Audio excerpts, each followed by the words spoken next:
this Star Citizen 4.2.1 Resource Rush update, you are going to be wanting to mine in Stanton. Since I don't know if they will switch things up on the old Elguapoe last minute, I'm going to remind you where all the resources are. If it follows the PTU, we will be after corundum, copper, and tungsten.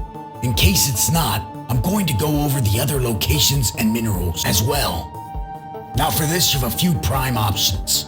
Each location, Crusader, Hurston, Arcorp, and Microtech, want you to bring them resources. Bring them resources.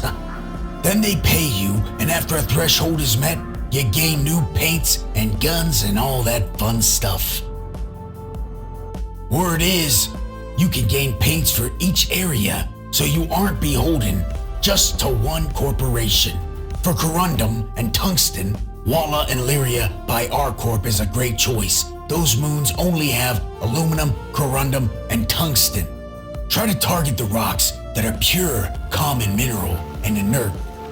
You can refine at Pyro Gateway for a 7% bonus to corundum, a 2% bonus for iron, and a 2% to tungsten.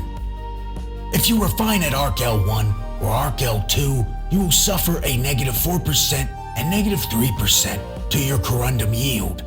At Arc L2 specifically, you will also have a -6% to tungsten yield.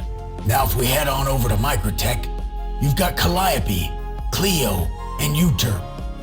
All have more than a 50% chance of the minerals that you want. Uterp is composed of 1/3 copper, 1/3 corundum, and 1/3 quartz. Calliope and Cleo are about 50-50, with quartz and corundum. As for their refineries, Mike L1 has a 4% bonus to copper and a 2% bonus to corundum, along with a 7% bonus to aluminum, but it also has a -3% to your quartz yield. Mike L2 has a 2% bonus to copper and a 6% to corundum and a -5% to your quartz yield. Let's keep it moving. Hurston. The area mostly has iron. Aberdeen has about 26% copper, the rest being split between iron and quartz. Ariel having about a 50-50 split of iron and quartz. If you refine out there, her L1 has a flat -5% yield to iron, copper, and corundum. It also has a -4% to aluminum, but at least it has a +4% to tungsten. Her L2 has a -3% to copper. Everything else, neither a bonus nor a negative. The obvious choice here is her L2. In Crusader, the moons Yella and Selen are mostly aluminum and titanium, with Yella having a lot more titanium. Daymar having a 3-way split between copper, iron, and titanium. A ménage à trois. Now, you know where to find the minerals. I know personally, I will be bouncing around, doing most of my work in Arcorp and Microtech area. Even for the Crusader turn-ins, I'm just gonna haul it over.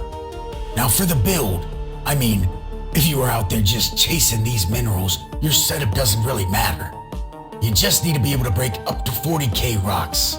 So for that, I think I'm slapping 3 filters on the impact and using that for the common rocks with inert when I extract.